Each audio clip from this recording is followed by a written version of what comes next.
Welcome to Critical Role Demystified. I'm Mike Christensen, and this is the series where I break down the lessons I can learn as GMs and as players from episodes of Critical Role. Today we're tackling episode 49, A Name is Earned. As a note, this series comes out every other week, but we're going to take this series weekly once I reach 1,000 YouTube membership or paid Patreon members. At the time of recording, in January, we are at 550 paid Patreon members and 10 YouTube members, so we're more than halfway there. So if you want to help get these videos weekly, let's get those numbers up. Ashley isn't able to join for this game, so Matt roleplays her for this session. They brought Pike in during the last session because Blind Spot was almost wrapped up, and very minor spoilers, Ashley will be back in person for the next episode for the start of her hiatus between seasons, so we'll have her for a bit longer. Picking up where the last episode left off, the party approaches the orc camp and finds the orcs playing target practice. They're using spears on a still-living human survivor.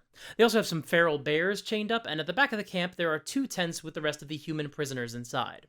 The party settles on a plan. Scanlan creates a mansion door at the back of the camp near the prisoner tents, so they can evacuate the prisoners into the mansion and get them to safety. Once the door is created, Keyleth creates a distraction at the front of the camp to kick off initiative. Now, Keyleth's goal is to conjure creatures that she can control remotely. That way, if the orcs converge on the creature and shank it to death, that's not happening to Keyleth. So she's trying to cast Conjure Woodland Beings for the first time, but she doesn't have a list of creatures she can conjure. She asks for the monster manual, but Matt seems reluctant to hand that over because, he's using it. And he asks, why doesn't she know what she wants to conjure? It's because the spell does not include a list. So the players just pull out their phones and start listing Fae creatures, and Matt starts flipping through the monster manual looking for a list of Fae. I hate conjuration spells, by the way, guys, just so you all know. I will say this, to be fair to Marisha, the spell does say, your DM will have a list of the creatures. Does it really? It does at the end of this. Fuck that spell. It says the DM will have the creatures. Amazing. Conjuration needs to die. When we say conjuration spells in this video, we're mainly talking about spells where you summon a creature or a bunch of creatures. I don't have a lesson here. The D&D community has had almost 10 years with 5th edition, and conjuration spells are famously reviled for lots of reasons. Most people seem to hate conjuration spells because the extra monsters taking turns slows down initiative a lot, which is definitely true. But as we see here, these spells also put a lot of burden on the players and clearly on the DM in a way that also slows down the initial casting of the spell. It's why the conjuration spells from Tasha's Cauldron of Everything were immediately so popular, because they're far easier to use than the conjuration spells from the player's handbook. Matt also turns directly to the camera and says that they are not doing the thing where the player can summon 8 pixies and each pixie can cast polymorph, so you can essentially cast polymorph a bunch of times. This was not a rule I had when I ran my game for 4 druids, so I speak from experience when I say that the conjuration spells from the player's handbook are a lot. Anyway, they skim the lists and decide on a couple of dryads. Marisha picks a random spot at the front of the camp to just distract the orcs, and then the dryads appear there, and then immediately fall into a hidden pit trap. One of them gets really badly hurt, and the other just full-on dies. So yeah, they're actually going to be completely useless in this fight, and they didn't really manage to draw the orcs in to attack one central target like they wanted, but at least they did reveal a pit trap. Silver lining. So since they still want somebody in the front of the camp to draw aggro, Scanlan casts Resilient Sphere on himself and rolls forward in his hamster ball, singing Trollolo and drawing the attention and ire of all the orcs. And it's initiative, so here are some highlights. Keyleth becomes an earth elemental and hucks an orc into the pit, onto the dryad that was still barely alive. Percy gets to use his gloves of missile snaring for the first time, catching an arrow out of the air. And this brings me to a cool lesson, because this is the neat thing about lower stakes encounters, like the kinds we get from side quests like this one, or from random encounters. See, this isn't an important combat. It doesn't move the story forward aside from resolving a side quest, and it's not really dangerous enough for the party to actually be all that worried. So because they don't feel like they're all about to be murdered, the players feel free to try new stuff that they haven't built into their normal combat routine. Like, for example, Conjure Woodland Beings, or how Scanlan can cast Resilient Sphere on himself rather than using it on one powerful enemy. And for players like Taliesin, whose character does not have nearly as many options as Marisha or Sam, these short fights still give them a chance to look at their character sheet and realize that they've got some cool things that they don't use nearly enough, like the gloves of missile snaring. And because they've used these features or magic items or spells in this fight, maybe they'll remember that they have access to some of these cool things when they are in their next big important encounter. This is actually a lesson I could really stand to learn from. When I'm running the epic narrative campaigns, like your Hordes of the Dragon Queen, your Princes of the Apocalypses, or your Curses of Strahd, I put so much more emphasis on the plot-relevant stuff. But these side quests and random encounters are just as important in their own way because they give the players a chance to really play in the space. This is also an example of why relatively easy encounters are still really useful. You don't need to have every encounter be a knockdown, drag-out bloodbath. Sometimes, if you don't hit the most deadliest possible capacity for a combat encounter, that's okay too. In fact, the freedom to try other things leads Percy to pick up a javelin, walk to the edge of the pit, and try to stab the orc who's trying to climb back out. But he's a dex-based fighter, so he doesn't have a very high modifier to a non-ranged attack like that. He also just rolls terribly. So after his first attempt, he just pulls out a gun and shoots the guy. It's a great Raiders of the Lost Ark moment. But even later in the fight, Percy takes a push shot for the first time, because apparently he's never used that technique before. And he has the freedom to experiment because this is essentially a fairly low-stakes encounter. Now, returning to the highlights, well, maybe not a highlight, but perhaps a lesson. Matt did not hear Travis's initiative score, so almost an entire round elapses before Travis realizes he's been fully skipped. However, credit to Travis and Matt, they don't make a big thing of it. Matt just moves him to the end of the initiative order going forward, and Travis rolls with it because he's a terrific D&D player. So this is clearly before Travis started tracking initiative as well. And in fact, maybe this repeated problem is why Travis started tracking initiative along with Matt, to help make sure that nobody gets skipped. Because Matt Mercer's initiative system is bad. I've actually talked about that before. Also, during this encounter, the party kind of retcons that they took a short rest during the last episode. They just can't remember whether they did or not, so Matt just allows them to basically declare it here, and that means that the party can just get some of their cool powers back for this fight. However, when given this option, Travis clarifies that he wouldn't have taken a short rest in between episodes like everybody else did, because he was totally undamaged, and he didn't want to lose the benefits from Craven Edge. Because when he attacks an enemy, like a basilisk or an orc, they have to make a constitution saving throw, and if they fail, Grog gains a point of strength. And he'd already gained a few strength points in the last battle. When he takes a short rest, the strength drains away, and he wants to see how much strength he can gain. We'll come back to that later. Scanlan teleports into the tent and starts freeing prisoners and pointing them towards the mansion door. The bears get released into the battle, and Matt describes how they've got bone spikes poking out of their shoulders, which is a very clear reference to Spike, Storm's nephew, who was created for the early 2000s cartoon X-Men Evolution. Well, actually, it's also how dire bears were described in 4th edition, maybe in earlier editions as well, so that's actually probably what Matt's referencing. But hey, you say bone spikes, my mind goes straight to Spike from X-Men Evolution. His name Spike was spelled with a Y, because he was cool. At the end of the fight, they capture one orc and ask if there are any others around, or if this is the last of the orc tribe. Grog gets advantage on his intimidation rolls thanks to how Craven Edge surrounds him with shadows, and so the orc confirms, no, he is the last survivor. Grog also asks if the orcs worked with the Goliaths at all, which is a great question. We do know that there are orcs and half-orcs among the Goliaths in Westruun. But no, these orcs are not a part of that group. Matt actually has the orcs say, "We don't deal with Goliaths," and he spits at Grog in disgust. At this point, Matt knows that the orc isn't going to have any more useful information. The orcs don't have any connection to any other plot going on right now. They are just the end of a side quest. So when the party asks the orc why they should keep him alive, Matt offers an answer that effectively gives him an excuse to end the interrogation. I should go to whoever made us. I will die here with my brethren. I will not run a coward. Now, technically the interrogation isn't over. The party tries to milk the orc for any last information he might be able to give them. Like, hey, he's a local to this forest. Maybe he's seen the Sphinx's cave. But because Matt has given a plausible reason for the orc to close himself off, he has already given them the end of the scene, and it does not take long for them to realize that they are not getting anything more out of him. Before I dispatch you to your maker, have you seen a sphinx or a cave of magical origin around these parts? That's not really. Rotten court's prison half-giant. And it works. Grog bisects the orc and he gets another point of strength. He's now at a strength score of 24. They also identify Cyrus, the brother of Cornelius, who they were specifically looking for. He was the prisoner being speared with javelins. They take a moment to heal up the wounded prisoners and cheer them up as well. Vax also says that they should bury the dead prisoners, something that has very much been on his mind as he navigates his newfound relationship with the Raven Queen. And so Grog and Percy help him lay the dead to rest. Before they rest for the night, Vex flies up to the beacon with Scanlan polymorphed as a mangy crow to ride along. And this is where we find out that Taliesin does an unnervingly good crow impression. Or raven impression. Either way, it's creepy. Yeah, I'm going to turn into a mangy crow. It looks like it would be with a witch. I like it. All right. Polymorph. Polymorph. Yeah. You follow her as a crow. And I perch on her, I know, he was in shoulder. it. Okay. All right. So, Oh, thank you. so Wait, I gotta. Yeah, it's really good. Thank you. Perfect. They fly up to the beacon, which Keyleth points out to them thanks to her casting Find the Path in the last episode, even though concentration would have broken when she cast Conjure Woodland Beings, but we'll talk about that a little bit more in a minute.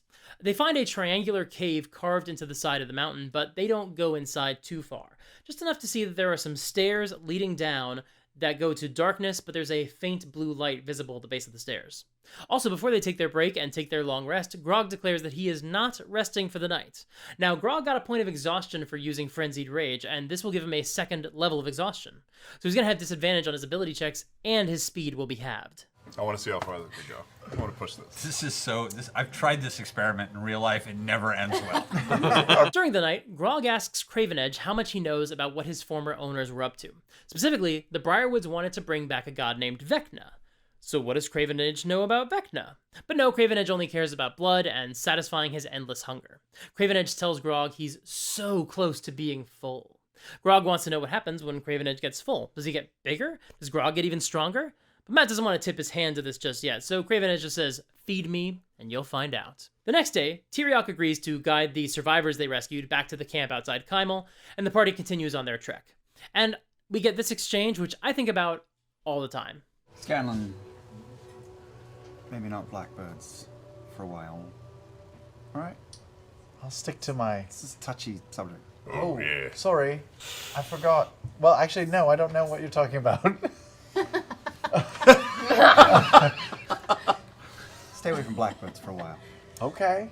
Sam is one of the best at this table at keeping track of what his character actually knows versus what he as a player knows.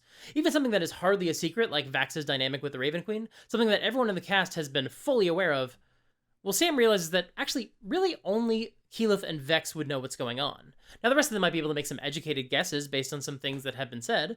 Obviously, they all heard him make his offer to the Raven Queen, and when they met Galdrick the Wolf, I am pretty sure Vex introduced Vax as a champion or chosen of the Raven Queen. This was actually way before the Raven Queen herself had actually called Vax that. And of course, Vax is wearing the Raven Queen's armor, and he's been sulking for a while, so there are clues. But Scanlan didn't see the Raven in Keyleth's room the night after Vax made the deal. None of them have seen Vax's visions of the Raven Queen or the Pool of Blood in Vasselheim. So Sam realizes, well, Scanlan probably wouldn't know what Vax means because he's missing a lot of key context. And I want to be clear, this is actually really hard to do. It's hard to keep track of what you know as a player versus what your character knows. I take copious notes during D&D games when I'm a player, and I sometimes try to think ahead towards this problem by specifically marking down the things that my character was not there for, or write down who participated in which role-playing scenes. But that's why I appreciate so much what Sam is doing here, by just offering a gentle reminder that Scanlan is still totally in the dark about this. He's not referring to his notes, he's just really good at keeping his player and his character knowledge separate. Speaking of knowledge, I want to pause quickly to give you some knowledge. Seamless segue, 10 out of 10. I'm doing a YouTube live stream next Friday, February 9th at 5 p.m. Pacific time. This is to celebrate the fact that we hit 40,000 subscribers at the end of last year, or early this year. I don't know, time is an illusion. And just a reminder, I'm also trying to get to 50,000 subscribers by the summer, ideally before my first child is born in May. So if you aren't subscribed yet, go ahead and hit the bell. For my child. For that child. Anyway, as they march towards the cave, Matt points out that Keyleth's Find the Path is helping guide the way. But Find the Path is a concentration spell, so even if casting Conjure Woodland Beings had not ended the spell, sleeping during a long rest would have ended the concentration anyway. Now, Matt might have forgotten about that, or this might be a conscious judgment call. Back in episode 8, Matt allowed Vex to maintain concentration on Hunter's Mark while they slept, so they could better track the Duragar Queen in the morning. Now again, it might be an honest mistake. I forget about concentration all the time. I am not one to judge. But even if Matt knew the correct rule back in episode 8, allowing Vex to retain the spell allowed the party to take a long rest, rather than forcing them to push forward to chase Grog with no resources, which was especially important considering Travis wasn't at the table and they really couldn't get Grog back in that session anyway. Now here, there might be another meta reason why Matt is ignoring the rule, if he's doing it on purpose and not on accident. And that could be because he wants Find the Path to feel like it was a worthwhile spell to cast. Because the act of casting this spell wound up being a whole thing in the last episode, and he's trying to make all that feel better by giving Keyleth a benefit from the spell that he had a hard time adjudicating in the last session. So yeah, I really appreciate that he is keeping Find the Path in play because it helps smooth over some of the awkwardness and conflict from the last episode. Also, if he just didn't remember that Find the Path is concentration and just got the rule wrong, that is also fine. This is a game with a lot of thick rulebooks, and even if playing the game is literally your job, like it would one day be for the cast of Critical Role, it's okay to not know all the rules or memorize how every spell works, because that is a lot to keep track of, and not everybody interfaces with the game that way. Just something to keep in mind for the folks out there who like to sling that criticism around, hypothetically, when relating to one of the cast members on this show. They arrive at the cave and follow the stairs down to a circular room with no exits and a pool of water in the center with a faint blue glow beneath the water. There are words carved into the walls in Celestial, which Percy happens to know because he was an indoor kid who spent all his time in the library. The riddle reads as follows. Knowledge dost billow, all realms are the shore. The sky a window, the water a door. And it winds up being extremely literal. They have to go down into the pool, swim down a 40-foot well, find another tunnel leading forward, and then swim up another shaft. But for the tunnels across and up, there are algae-like plants on the walls that reach out to zap people and paralyze them. Keyleth is able to control the water to allow them to walk through the tunnel, and Matt rules that the floating plant tendrils can't reach out the same way through air because that's not what they're evolved to do. So the spell completely neuters the danger. She also uses the spell to rocket them up the final shaft and deposit them into the next chamber. This wasn't exactly a difficult riddle because, for one thing, the riddle was foreshadowing for something else that we'll get to later, but for the other, the riddle wasn't the actual challenge. There was only really one thing to interact with in the room. It was the pool of water. The challenge was getting through without getting zapped, and thanks to some smart spell work, they were able to bypass it completely. This is kind of the nature of playing for a party that's level 12 or 13 or whatever they are. A lot of the time, they are just going to have spells to help get them out of jams. But of course, every spell they use to solve a problem is one less spell they'll have if they happen to get into combat. It makes them feel clever in the moment because they prepared the right spell and cast it in the right way, and it also makes them less overpowered for the final fight, so everybody wins. However, I suspect the party guessed that, while yes, Matt deliberately placed those plants in the tunnel to act as a challenge, they could have just grown there organically and it wouldn't have been designed as part of the puzzle. So you have a situation where the riddle seems to tell them where to go next, but there's a challenge along the way that it seems the riddle designers couldn't have foreseen. When we get to the next riddle, we'll see what happens when Matt uses the same formula, but it really doesn't work nearly as well. They enter a second room with 4 pillars around the pool, with a lion head on the top of each, facing away from the pool, mouths closed. This room has gold and platinum filigree on the walls. It's very ornate and beautiful. Another riddle in Celestial, carved around the pool, is a less obvious riddle. It reads, Betwixt the chaos our order reigns, the ones who made us refined the plains. As ages die, their time and ember, the 4 endure, the 4 remember. There's also a mural on the walls of flames twisting into rock, which becomes water, which becomes air, which meets back up at the start and becomes flame again. And there's a hole in the ceiling, which Vex flies up to and sees a shaft leading up. There are draconic magical runes on the ceiling around the hole, which the hunk of Qual confirms are magical. Percy splashes water on the pillar nearest to the water mural, and the lion mouth opens. They do the same to the other pillars, opening all the lion mouths. And then sand starts pouring out of the lions' mouths and filling the room. And Matt drops an hourglass on the table, and now they've got to get out fast. Vex flies to the top and drops a rope, but there's nowhere to tie it off to. She can actually get a sneak peek of their next stage in the journey. Above the shaft, there's a hallway and a set of metal doors with no handles, but nothing to tie the rope to. So she ties it to the immovable rod, and Keyleth casts a wall of stone to raise everybody most of the way up to the hole, so they only have to climb up through the shaft itself, which is still a challenge. Only one person can fit through the shaft at a time, and when the hourglass runs out, another aspect of the trap activates, and sand starts pouring directly onto their heads through the shaft they're currently trying to climb up through. Everybody works together to help the stragglers pull themselves up, and Grog barely makes it up. Rolling with disadvantage was rough. Thankfully, he has a ridiculous strength score right now and rolled incredibly. Now this prompts Laura to ask a reasonable question. I thought we were doing what we were supposed to do down there. I think we did do what I we think were we supposed did do to what do. we were supposed to do down there. Oh, jeez. It would have been better if we would have just gone up the hole to begin with. This is something to ask when you're creating riddles and traps. Does solving the riddle mean you bypass the trap? In the case of these riddles, no. The riddle points you to the right direction, but the traps still exist to help filter out the unworthy. If you consider the unworthy to be people who aren't strong enough to survive traps, which does actually tell you a lot about the people who wrote these riddles. This is a useful approach to solve the way we think about riddles in our games. After all, if ancient wizards left Legend of Zelda-style riddles to access their treasure, where a literal child playing a Game Boy can figure out those kinds of solutions while waiting for their parents to pick them up from school, then theoretically, anybody who can solve a pretty basic puzzle can get to the ancient wizard's treasure, which is exactly what the ancient wizard was trying to avoid when they set the trap and wrote the riddle. But as a game master, you also can't make the riddles too hard, because some players don't like riddles. And you can't make the riddles based entirely on things your characters would know about the world, like obscure in-universe lore, because then the players can solve it with a history or arcana check. So this is one possible solution. The riddle itself is simple and straightforward, but it's followed by a skill challenge. Sometimes that challenge can be bypassed with a clever spell, and I'm sure the sand trap would have worked the same way if they could have figured out some way to close off the sand portals. Which is yet another reason why Matt actually had a time-release sand trap in the ceiling shaft, and not just as a time crunch, but also as an in-universe backup plan in case anybody screwed with the lion heads. Of course, this does ultimately beg the question. If you're setting these traps, then why leave the riddles? Well, because riddles are an important part of the fantasy novels and real-world legends and myths that inspired games like D&D. That's especially true for riddles that prove the hero is worthy, where other potential heroes are not. Additionally, riddles are kind of the core theme of the Sphinx from mythology, so in this specific case, Matt is trying to take that concept and turn it into something the party can interact with in a more explicitly gamified way. Because here's the thing. The goal of a riddle is to challenge the players and not the characters. And that's also why riddles are really hit and miss in D&D games. Some players really enjoy trying to figure out how many were traveling to St. Ives, which is my favorite riddle from Die Hard 3. Or how to get 4 gallons of water into a jug when you only have a 5-gallon jug and a 3-gallon jug, which is something that I still can't get my head around no matter how many times I watch Die Hard 3. But some players really don't like that. Not Die Hard 3. That movie kicks ass. It was the best Riddler movie ever made until the Batman came out. But some players don't like solving riddles, at least not in their D&D games. And even if they like riddles, that doesn't mean they're going to like every riddle the same amount, because different riddles challenge the brain in different ways. And sometimes players might just say, look, my character is smarter than me, so can I just roll an intelligence check to solve the riddle? Because the players are used to solving their problems with their character sheet, which is exactly what riddles are meant to do the opposite of. They are meant to challenge the player instead of just the character. So Matt's solution in this episode is to feature some pretty straightforward riddles, but then, once they've solved the riddle, they still need to perform a skill challenge.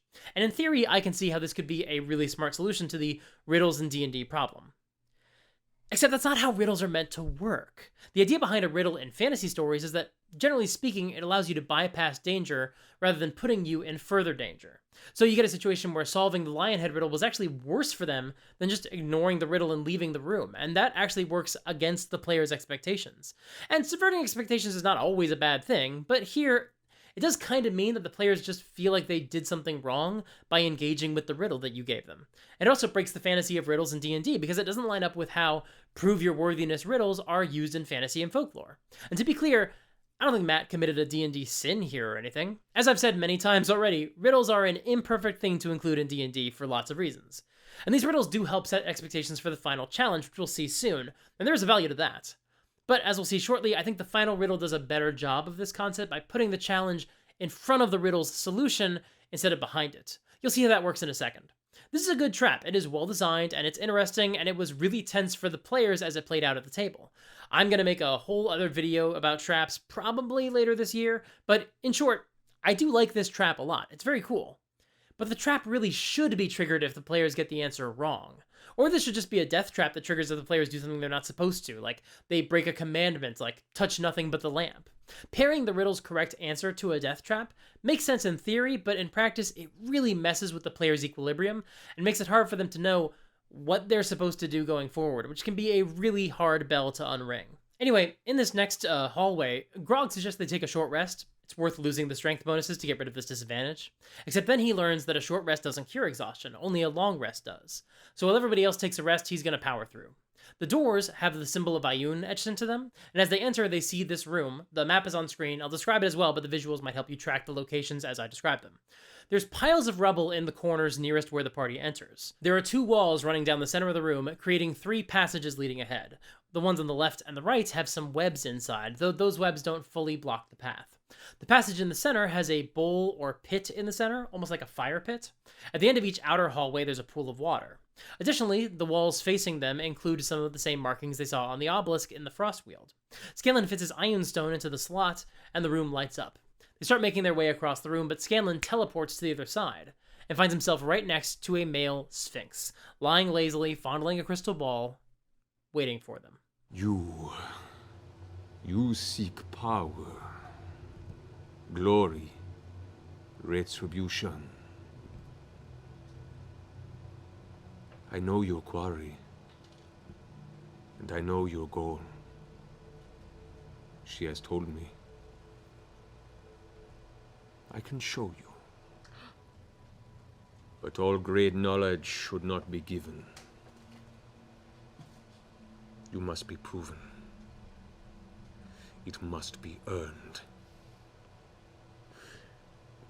It must be earned. And as his voice roars, the room echoes, and you can see wind begin to whip all around you. Glancing over your shoulder, you guys can see now the empty pit in the center of the hall behind you is now whipping into a whirlwind.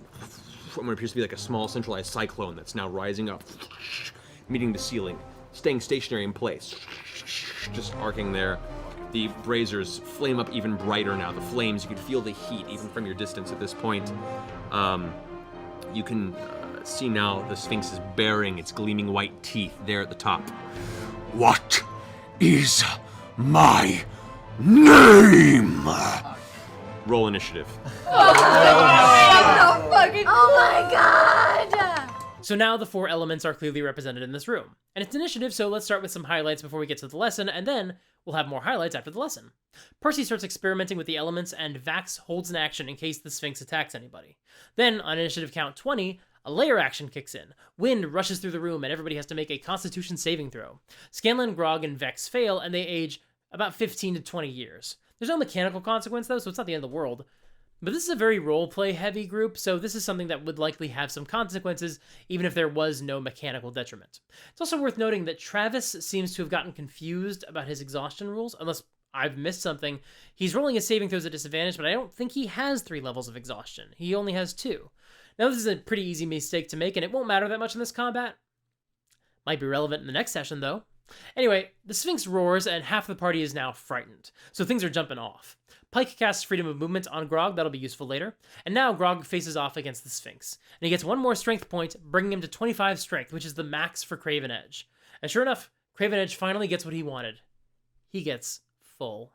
As you do, a voice in your head goes, Yes. At this point, as you look at the blade now begins to emanate a shadow aura stronger than previously that begins to also form around your upper shoulders, just drifting. The blade suddenly extends another foot. The edges of it that were smooth project with a jagged, thorny outside. The blade itself now is longer, thicker, and far more dangerous looking than it was before. Until your next short rest, all attacks with the sword do an additional 2d6 necrotic damage. Whoa! Super Saiyan motherfucker! The Sphinx uses 3 legendary actions to cast a spell and casts Flame Strike on the twins. So hey, that's good to know. Good to know that's something he can do. Meanwhile, on each of their turns, they're all just randomly guessing possible names. Names of gods, names that might match Osisas, names of the continents. And no, none of them are right, because obviously the clue was a name is earned, not a name is randomly guessed. Some phase spiders emerge from the spider webs, and as soon as they bite someone, they deal psychic damage, and then they flash out of existence. That's going to keep happening throughout the fight. I'm not going to call it out every time, but that is a cool way to incorporate something like a horde of minions. They each vanish once they succeed in biting someone, although they can also just be murdered like typical phase spiders if you don't want to get bitten by them. Percy slashes through the webbing and reveals a carving on the wall that reads "Windows and Doors," a callback to the first riddle, water and sky. Now they can stop guessing every proper noun they can think of and work on the actual solution. Then the Sphinx messes with time and everybody rerolls initiative. And then we jump to the Sphinx's next turn. And at first, Matt rolls that because Scanlan and Vex rolled higher than the Sphinx, their turns get skipped. Then he realizes that Scanlan has the same initiative as the Sphinx, so only Vex gets skipped because she rolled the highest initiative. And that's a huge bummer for Laura. But then Matt rules that the power doesn't actually specify that it stays on the Sphinx's turn once he resets initiative, so he just starts at the top of the round. He says out loud, "I could be a dick about it, but it's more fun to not have your turn lost." Especially because only one player would suffer from this, and it's especially the player who already gets FOMO, and this would explicitly leave her out, as well as punishing her for rolling the best in the group. So he decides, no, it's just easier to start at the top of initiative. Nobody gets left out, and it's also a valid reading of the rule. So yeah, like he says, it's more fun to not have your turn lost. If you find that to be a controversial statement, and you don't like it when Matt bends his rulings, not even breaks the rules, so his players have more fun, eat my shorts, D&D is a game and you're a weirdo. On her turn, Vex sets the immovable rod, ties a rope to it, and dives into the water. Then Matt runs to her and whispers something to her for a long time. When Matt goes back to his table, Vex pulls herself out of the water and shouts 2 letters, K-A.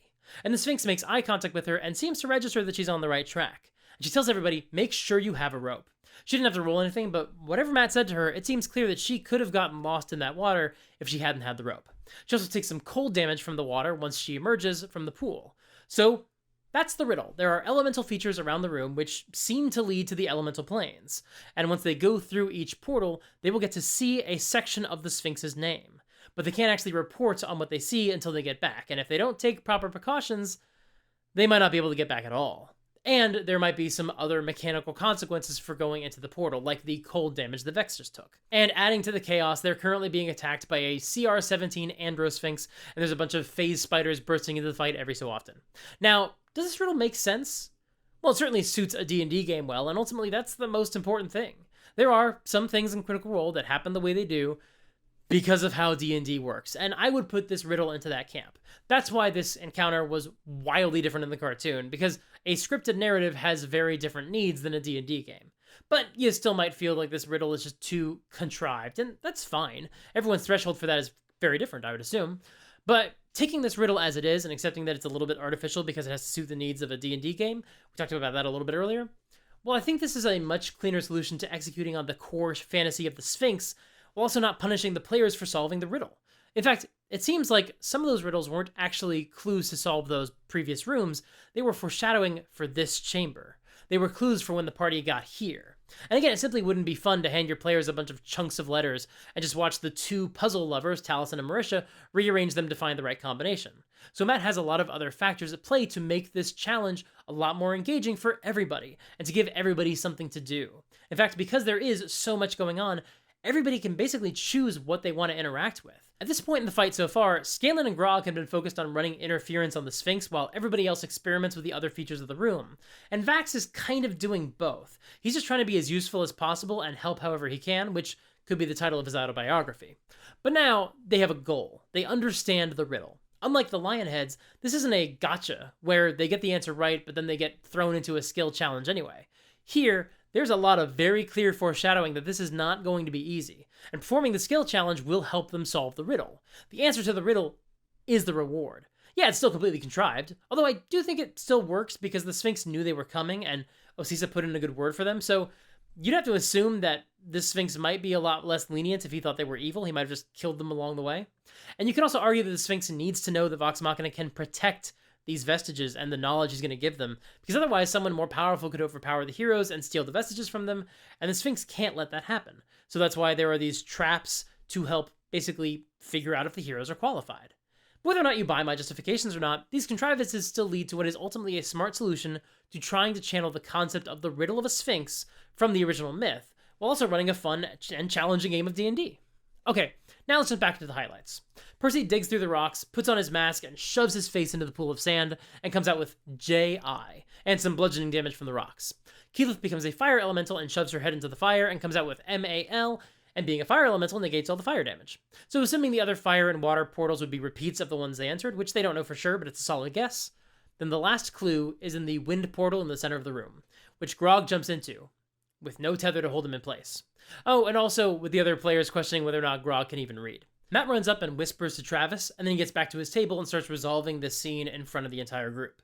He makes it clear that Travis can't communicate what the letters said yet, because he's on another plane of existence and nobody can hear him. But given what he's going through, it's going to be way too complicated to handle this in a whisper. Grog does call out the letters into his earring, but Travis does not say them out loud, because sure enough, Matt tells him the signal does not go through the portal to the other plane, so nobody would hear it. And now Grog is drifting away into the plane of air about 15 feet from the portal. He hooks the Craven Edge onto the Chain of Returning and hucks it through the portal, and it catches onto something. He pulls himself through the portal, but everyone at the table can see the battle map. They know what Grog hit. They already know whose miniature was next to the portal. You pull the chain and you make your way to the portal, you put your hands out and pull through. And as you do, the chain in your hand, you look and you can see now, grasping onto the edge of the wall, you see Pike, sweat dripping down her face as Craven Edge has embedded itself into her abdomen. She's holding it, and she just looks at you with a gritted face and she goes, "It's okay, Grog. I'm gonna You're cry. back. That's all that matters." That's the saddest thing ever. At least he didn't I do the crawled through voice. the door. You're so lucky he didn't do the voice. Can I run to Pike? That's my turn. All right, that's your turn. Did you get any got out. restraint? What Hold on. you He doesn't have a chance yet. Now, it's interesting that Matt says Grog doesn't have a chance to call out the letters once he gets back. Maybe it's because he already tried to call them out while he was through the portal. Maybe it's just because Matt felt Grog would be shell-shocked after seeing Pike injured just a couple of episodes after Grog killed her in a dream. Or maybe it's just because Travis already said, "That's my turn." And maybe Travis did that because Travis felt Grog would be too shell-shocked, or because he felt he'd already done more than enough on his turn. Either way, the group has to move on without his knowledge yet. The Sphinx teleports next to Pike and Grog, and that ain't gonna be good. On Vex's turn, she asks Grog what he's seen. But here, Matt does call for Grog to make a wisdom saving throw to see if he can give her the information, or if he's still rocked by seeing Pike hurt. But he fails, so Matt rules that Grog is still in shock. So Vex just heals her instead. Scanlan dimension doors into the tornado, and here, Matt just describes what he sees for the whole table.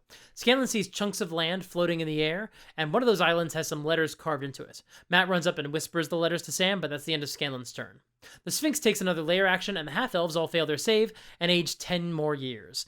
Interestingly, I think this is how the D&D designers tried to factor the riddle of the Sphinx into the design of the monster, since the original riddle was, what walks on 4 legs in the morning, 2 in the afternoon, 3 in the evening, it turns out it's man, and those are the different eras of life. So in the design, they gave the Sphinx the power to push man through those different eras of life.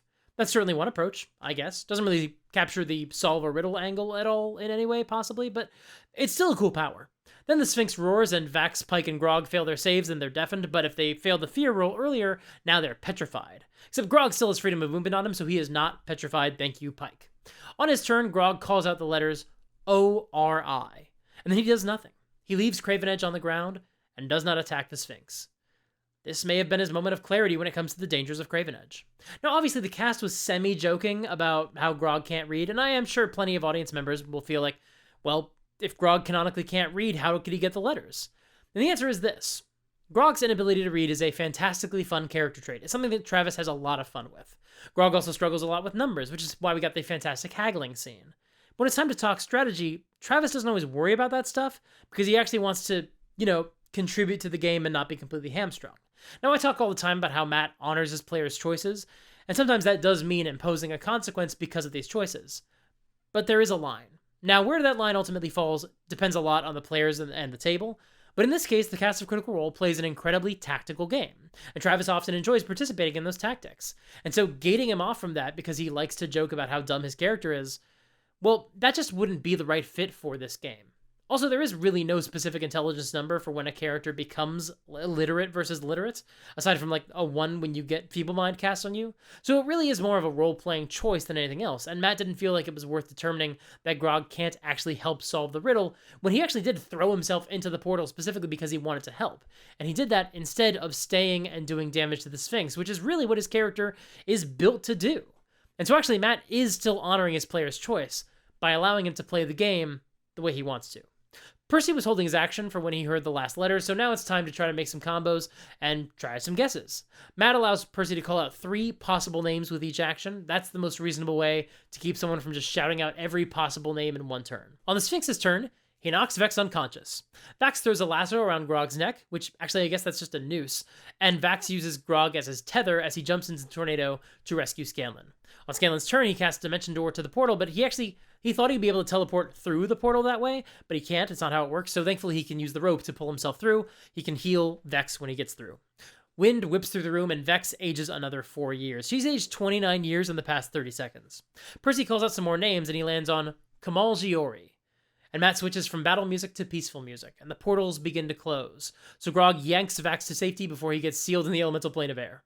Kamal Giori's demeanor changes entirely. He is much more regal and respectful now. I apologize for the formalities, but it is a pleasure to meet you, Vox Machina. Hello. Hi. You too. Good to meet you. What was your name again? Carrie. Kamal Giori. Giori. Ah, Giori. good one. That was a good one. Hazing. I'm going to sit. Who doesn't love hazing, right? He's also able to restore Vex's youth and suggests that Pike could help de-age the others, casting Greater Restoration. And now it's time to learn something about the vestiges of divergence. First, Kamal Giori actually has one that he can give them. a thin blade that vibrates, that literally sort of hums. This is Myth Carver, gifted to the Sphinx by the White Duke before his passing. That's a reference to an NPC named after David Bowie, who had passed away earlier that year, so we got a cameo in Matt's lore a couple of times this year. It's an ideal weapon for a bard. It works in sync with the cutting words and bardic inspiration features, so he hands it off to Scanlan. And then Kamal Giori starts listing off more vestiges, and everybody starts frantically trying to write them all down. But Matt does something really smart here. What was that The called plate again? of the dawn matter? Don't worry, I wrote all these down for you. Oh, Thank you. Oh, that makes life easier. I know. I'm like, there's gonna be a test later. I know, I got this for you guys. This moment has stuck with me for 8 years. Matt really does not hold his players' hands when it comes to taking notes, and I'm sure we'll talk a lot more about that in another video.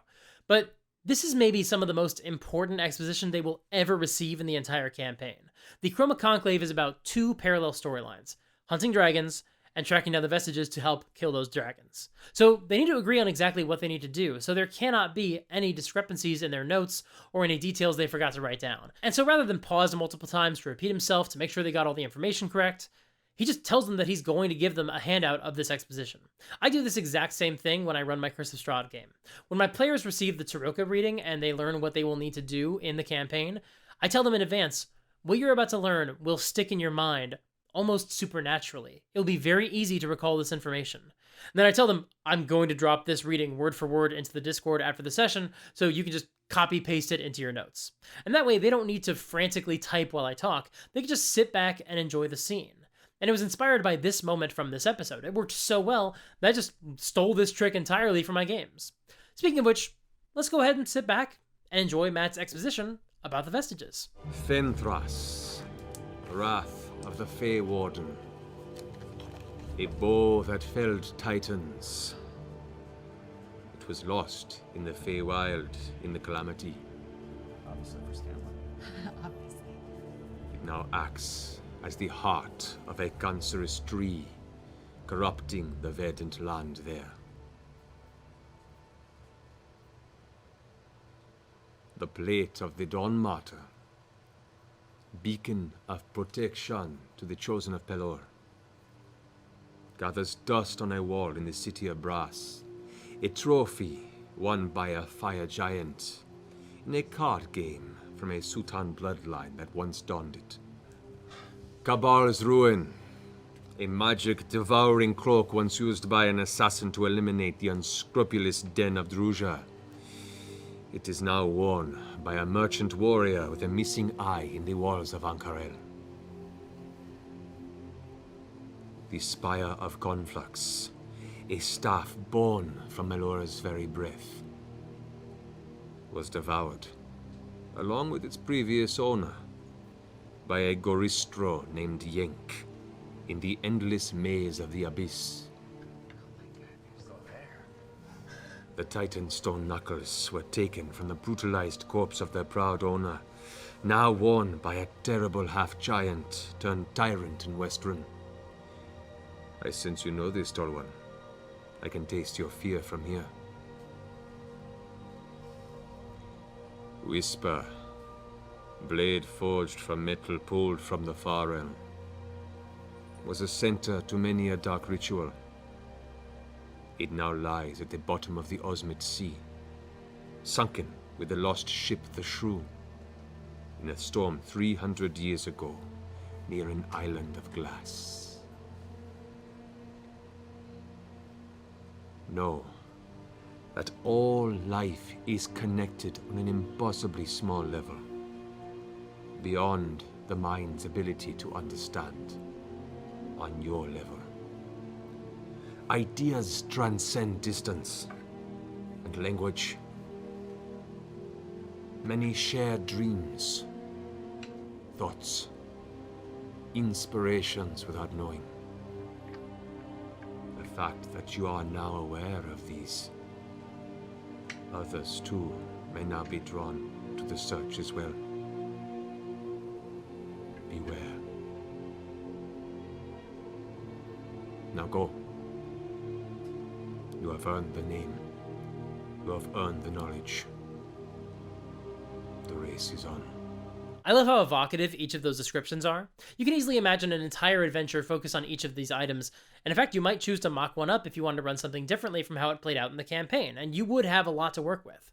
And of course, the players' minds are starting to swim with expectations and fantasies for what they might find when they reach these vestiges, and plans for how they might be able to recover them. Then sand swirls around them, and they are teleported back outside the cave. And that's the end of the game. Except, then they do establish that Craven Edge did come along with Grog. He didn't leave it behind. And while it was Travis's decision, he seems to have some mixed feelings about that. That's interesting. So let's recap some of the topics we talked about today, and some of the lessons that we learned. We talked about how frustrating summoning spells are, which is something the folks at Wizards of the Coast have been trying to fix for like half a decade now. We talked about how low-stakes battles can give your players a chance to flex their muscles and do things that they don't normally do, which helps improve their creativity and versatility in future combats. We talked about ending an interrogation on your terms by giving your NPCs an excuse to stop talking. We talked about how Sam does a great job distinguishing what he knows versus what his character knows. And we talked about how Matt continued to honor the casting of Find the Path, even though it's not really rules as written, that she would actually still have the spell active, which might not have been intentional, but it was probably still a very nice gesture to help smooth over the previous episode's rules debates. We talked about how riddles kind of suck in D&D and how Matt tried to solve this by tying skill challenges to the riddles. We talked about the 2 ways that he did that, one of which I feel worked way better than the other one. We talked about how Matt did not punish Grog for being illiterate when he meant he wouldn't have been able to help solve the riddle. And we talked about giving your players a copy of the really important exposition so they can relax and not stress about taking notes during what might be some of the most important exposition during the entire campaign. And that is a lot of ground to cover in just one episode, but if we can boil it down to one lesson, the most important thing we talked about in this video, it's this. Go watch Die Hard 3, Die Hard with a Vengeance. It rules. Thank you so much for watching. We'll be back in 2 weeks to discuss episode 50, Best Laid Plans. This episode opens with one of my favorite scenes from this arc, and then a lot of the rest of the episode is table setting for the next adventure, but there should still be some really great lessons to learn. If you want to see me take these videos weekly, support me on Patreon or become a YouTube member. Once I reach 1,000 paid subscribers across both those platforms, I should have enough support to help get some editing assistants taking the series weekly. If you can't support financially, that is more than okay. You can still help the channel by subscribing and ringing the bell. Join my Discord to hang out with other cool people, follow me on Twitch to catch my live streams, and sign up for my newsletter to stay up to date with all of my major life changes. We referenced the Find the Path spell a few times in this video, so if you haven't seen me discuss the last episode where that spell was kind of a whole thing, make sure to go back and check it out right here. Until next time, play fair and have fun.